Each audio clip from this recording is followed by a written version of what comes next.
Kumusta? Magandang hapon po sa inyong lahat ng mga kapwa ko ka-farmers, mga ka-viewers. So ito na po ang update sa ating mga kamatis, no?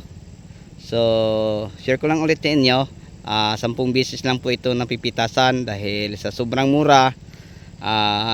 Binunot na lang mga ka-farmers. So sobrang dami pang bunga sa mga nabunot natin. So ang ginagawa ko dito, pinamigay ko na lang sa mga tao dito, sa lahat ng may gusto, dahil sa sobrang dami siguro. Ito sobra pang daming mga kamatis na natira, no? Hindi nila napulot lahat.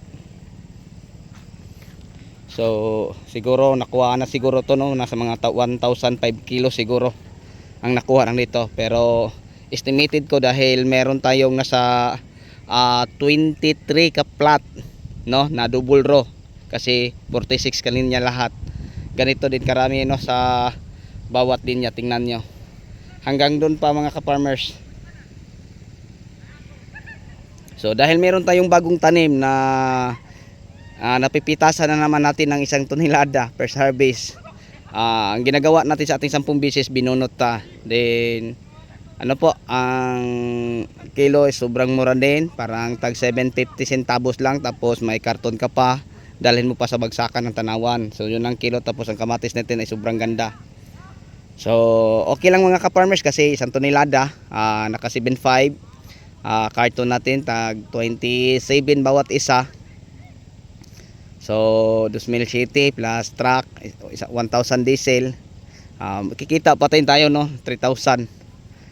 So okay na lang, no, may 3,000 pang sahod. Laban lang, normal lang na maging ganito basta oversupply. So tingnan nyo ang nagkalat na mga kamatis sa bawat linya. Ayan po. Tingnan nyo dito. Okay, so sa lahat na may gusto, pwede pa, oh. Tingnan nyo ito mga ka-farmers, oh. Walang problema pa ito. Sobrang ganda. So estimated natin to, hindi bababa sa 5 tonelada ang meron tayo dito ng ganito. Siguro nasa mga 18 hanggang 20 na siguro, kasi medium size na to mga ka-farmers. Ang ganito kalaki, medium size na. Yan.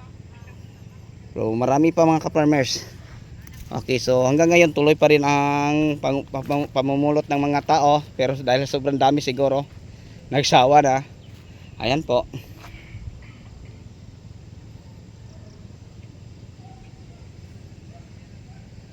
Lahat na niya ganito hanggang doon, kasi ang taniman natin ay nasa 10.6 hectares.